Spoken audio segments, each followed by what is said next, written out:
Mark's reviews and tutorials video. We're going to show you today how to switch out a toilet seat.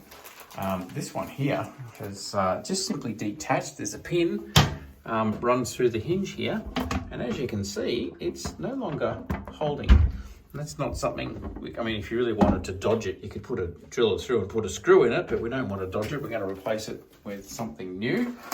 Toilet seats are to big extent one size fits all, unless you've got some special rectangular ones or special shaped ones. But to get them off is actually extremely simple. Down under the back here, there is always going to be, see this here with a little wing nut on it, a plastic wing nut and thread going into a slot or thing here, and that's what we need to undo. So we'll start by undoing that. Now, when you're underneath something, undoing is anti-clockwise, but from the top it's going to look like you're going clockwise. Here's the little lock nut that came off. You see, it's just done up finger tight, no tools required. You can see how it's self-centering. That chamfer fitting there pulls up tight into the hole and holds it in place. Okay, that's two off, and then we simply lift. If you look at this, you see there's a section making it all nice and pretty on the back. That actually needs to slide forward, as you can see, like that, and come out, and that slides off those two lock nuts there. You see underneath, there's the slides and the lock nuts, so once they're loose, that comes out. And there will be some mess on your seat because you can't get there to clean it.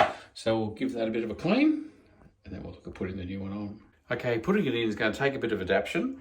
So we'll show you what we get up to. This is the new fitting. This fitting which clips into the lid, and that screws into this plug fitting here. That's all nice and straightforward. Here's the old fitting, but this is actually too fat. It won't go into that hole, just the lugs on the side. And we can't just chop them off because that's the only thing holding that bottom section on is the lugs on the side. So we're just going to give it a bit of a tap, give it a bit of gentle persuasion, see if we can't get past that, and then press it in. See if that goes in and sits tight, then we can just screw it up. So as I said, these are a bit tight to get in. So what I've done, I've just pressed that out of the way. You probably can put it through as well, but screwed this in into the metal base, and then I can just give it a bit of a gentle tap with a hammer, and it's going in fine. So now get this out of the way, and we'll be able to press that all the way through. As a matter of fact, it is better coming in from the top right from the start. Just get it a few threads in, and then just give it a tap.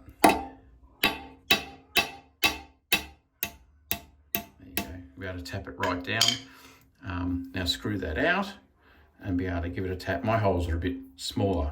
Hopefully yours, that won't be the case. Just pull it out. And then tap that down. So they're both down nice and good. Now I actually reached underneath and pulled it down as I tapped it on the hammer, and that was the best way to get those into place. So now that those are in place, we can just assemble it as they want, which is a little rubber washer going on. Hold it over there, and then we've got all of this adjustment to put the seat on. So we can put the screw in and it'll screw up nice and tight into there. So we'll put those both on and line it up ready to go on. Okay, so then once you spin it up roughly, you line it up on the holes. This one's got a press button release. This is a soft close. I'll put a link through to some toilet seats in the description so you can buy them online. This is a soft climb. You line up the holes. Obviously they can be spun around to the back like that, or you can spring them around to the front. Now at the front, the toilet seat was way off the front here. And now on the back, that's gonna, look at that, that's gonna line up nicely. So we'll straighten it up, get it in position, and then we'll do those down tight, put the little chrome caps on, and we'll be in business. All right, so there we go. We've put the little covers on, we've clipped it into place, and we are on. Now, I'm sure there's lots of different styles and types, but hopefully that's helped you to fit yours. And it's lined up really well. Because of the circular motion here, you can just do it up loose. It's very important. Get it to where you want it, and then do it up tight, and she'll stay in place.